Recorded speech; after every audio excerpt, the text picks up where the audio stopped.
Imagine the most ordinary daily ritual you can think of. Say, washing your hands and face. Something we all do without a second thought. Exactly. We usually see it as just hygiene, or maybe, a bit of spiritual prep. But what if the very specific organs you wash, your hands, your mouth, your feet, what if they're selected for a completely different reason? A reason that has nothing to do with being clean. Right. What if that simple routine is part of a 12,000-year-old survival strategy, developed specifically to avoid being killed? Well, that is the radical assertion at the heart of what Safa Kaçmaz calls the kusurlu yaşayan paradigm. Which translates to the deficient living. Exactly. And for this deep dive, we're looking at ancient social, historical, and divine sources that make a fundamental argument. Physical perfection in early societies was not an ideal state. It was a profound danger. It was the ultimate criterion for selection and for sacrifice. So our mission today is to see how this paradigm forces us to reread history.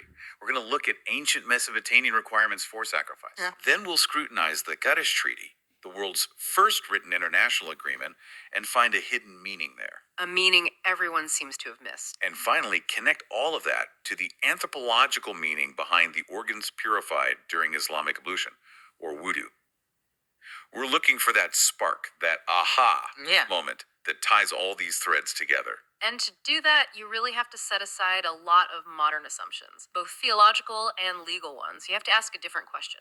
Why was physical wholeness so dangerous? In a world run by ritual, what was the real cost of being physically perfect? That's the critical reversal, isn't it? We assume perfection is good. But for these early societies, what defined a worthy sacrifice, a korban? The sources are, well, they're shockingly unanimous on this. It wasn't about moral quality. It wasn't about character. It's all about absolute physical integrity. Being whole. Precisely. We see this spelled out in, incredible detail in Mesopotamian texts. If you look at the Lagash Gudea cylinders, these date back to the late 3rd millennium BCE. They explicitly state the rules for the person chosen by the deity Ningirsu. The person must be the man whose body is proper, whose hand and foot are in place. Whose hand and foot are in place. Wow, that is chillingly straightforward. So physical perfection, being intact, unblemished, that was the job requirement. It was the prerequisite. If you were whole, you were eligible. You were the perfect raw material for the perfect offering. And in that context, eligible is basically a death sentence. It carries that risk, absolutely. So if physical integrity is the key to being selected, then intentionally creating a defect becomes the best strategy for survival. You create what the sources call a kusur, a deficiency. Yes, it's a social and ritual mechanism to secure your right to live simply by making yourself ritually unsuitable for the altar. That makes a kind of terrifying ancient sense. You guarantee your own life by making sure you can never meet the sacrificial standard. And this logic, it didn't just disappear, did it? It stuck around for thousands of years. Oh, absolutely. We see striking evidence of this exact strategy all the way up into the modern era. The source material points to French records from Napoleon's occupation of Egypt. In the late 18th century. Right. And the French forces, they were struggling to find men who were physically fit for military service. And the question is, why? Let me guess. The men were intentionally deficient. They were. Large numbers of Egyptian men had deliberately dedicated or even mutilated one or more of their organs. They made themselves lame or blind or mute. And how did their own society see them? That's the crucial part. They weren't looked down on. They were seen as clever survivors who had secured a permanent life guarantee by being kusurlu deficient. Their intentional flaw was proof their ritual debt was already paid. So the flaw becomes a shield, a permanent defense against being chosen. Okay, so let's jump from that social behavior to the highest level of ancient diplomacy, the Kadesh Treaty. Signed between the Egyptian and Hittite empires around 1259 BCE, often called the world's first written international agreement. And we've always thought the final clauses, the ones about returning fugitives who'd fled from one empire to the other, we thought that was about basic mercy. Human pity, yeah. The traditional translation of that clause sounds like a compassionate plea.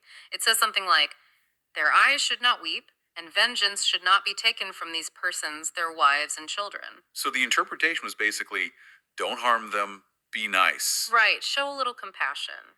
But the sources we're looking at, they reveal a fundamental, a radical misinterpretation of the original cuneiform text. This is not a vague appeal for mercy. What is it? It's the opposite of vague. The real text is a very precise, very specific legal prohibition against physically violating certain parts of the body.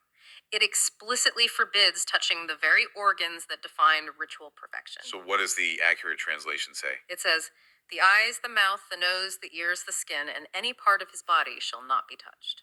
Whoa. That changes everything.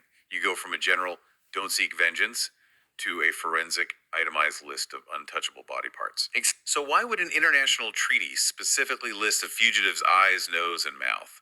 Why do those parts get special protection? This is where you need that anthropological lens. This isn't protection based on compassion, it's protection based on ritual status. These were the adak organlara, the votive organs, the dedicated essential parts whose wholeness determined if a person was fit for the highest sacrifice. So the treaty it's basically granting legal immunity based on their ritual status. It's saying if you take these people back, you are legally forbidden from preparing them for sacrifice by damaging or dedicating their hands, face, or ears. Precisely. The Kadesh Treaty is a 3,300-year-old body law. It prevents a returning person from being ritually dedicated as a future Kurban. It's the moment this ancient fear of perfection gets written into international law. That completely reframes ancient diplomacy. It wasn't just about borders and silver, it was about managing existential ritual risk. Okay, so let's take that list of votive organs, hand, foot, mouth, nose, ear, eye, and compare it to the Islamic ritual of wudu. The ablution performed before prayer, and when you do that, the synthesis is, well, it's stunning. You're looking at an almost perfect one-to-one match. So the organs purified in wudu are The hand and arm, the foot and leg, the mouth, the nose, the ear, and the eye area, which is part of washing the face. It's the same list of organs that had to be in place for the Gudea sacrifice, and the same list the Kadesh Treaty protected. Wait a second. If that correlation is real, it means that the ritual we associate almost entirely with hygiene. It has a much deeper, older, and far more functional purpose built right into its DNA. It suggests that wudu is not fundamentally about physical cleaning, which is what classical theology tends to emphasize. Instead, it's a historical ritual that performs a kind of strategic marking on the body. A marking for what purpose? It temporarily suspends your sacrificability. It's a physical religious defense mechanism against that ancient foundational risk of being selected. It's like a form of bodily diplomacy, as the sources put it, a way to ritually manage the danger of being too perfect. And the details of the ritual itself seem to reflect this. For instance, the use of cold water, sujuksu. Yes, the water temperature is highly symbolic here. In some of the older, more absolute purification traditions, the ones influenced by Sumerian thought, often termed musakçılık, you see a link to sakaksu, hot water. Hot water and a cauldron. Right, which symbolizes a total transformative cleansing, possibly even a full dedication. But then you have the other major tradition, the one called İsaklakak, often linked to Akkadian influences. The one that emphasizes heavenly connection. That tradition was less about full physical dedication and more about selective purity. Sometimes it was just washing the feet, for example. The Islamic wudu synthesis uses cold water, which reflects that more restrained, strategic marking, but it applies it to the full essential list of votive organs. So the cold water acts as a status mark, but it doesn't imply a full, irreversible purification that could be seen as a step towards final sacrifice. Precisely. It sets the mark, it confirms the dedication, but it fixes the body in a state of living deficiency. And you see the same logic in the head mesh, the light wiping of the head instead of a full soaking wash. Why is that important? The light wiping versus a full wash. Because the head, historically, was the place for the brand of kolik, of servitude, or adiat belonging to a god. The mesh confirms this dedication. It acknowledges the status mark of belonging, but it deliberately fixes that mark in place. So it stops the process from escalating. Exactly. It acknowledges divine ownership, but in a way that is secured for continued survival, not for a final terminal act. This all needs a narrative to tie it together. To bring it full circle, let's look at a story everyone knows. Jacob wrestling with the divine figure and becoming Israel. Seen through this deficient living lens, that story gains incredible clarity. Jacob's wrestling with the Tanra Jensen, the God-man figure, isn't just a fight. It's a nocturnal ritual transaction. It has to happen at night, and it has to end right at dawn Gudea Yor, the moment of transition.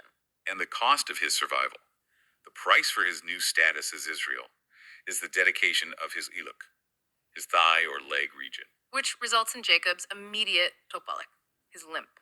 And that limp is the proof of the transaction. It's not a punishment, It's the physical kusur, the intentional defect, that locks in his life guarantee. It marks him as unsuitable for total selection.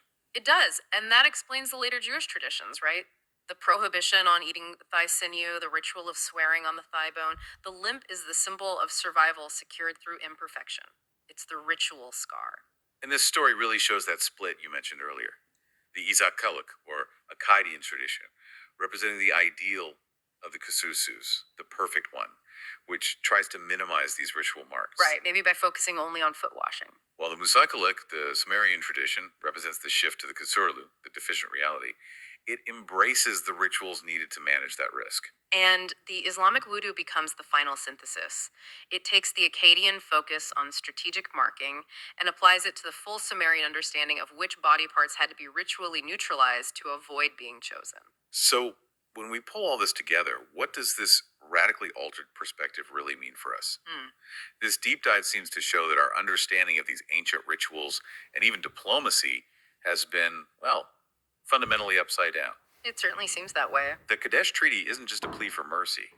It's a detailed body law designed to stop returning fugitives from being ritually re-sacrificed. And voodoo is so much more than a preparatory cleaning step. It's a culmination of a 12,000-year-old tradition. It's a form of bodily diplomacy designed to manage the existential risk of the perfect sacrifice theology. The next time you perform that ritual, you're taking part in a strategy developed in the Bronze Age to tell the divine, I have already paid my dues, I am a survivor, and my perfection is intentionally compromised for the sake of living. Which leaves us with a pretty important question, doesn't it? If perfection was once the greatest risk, and a strategic deficiency was the greatest defense, what hidden survival strategies exist in our modern lives that we currently just dismiss as a flaw, or an imperfection, or even a failure? What are our own kusur marks that silently secure our right to keep going?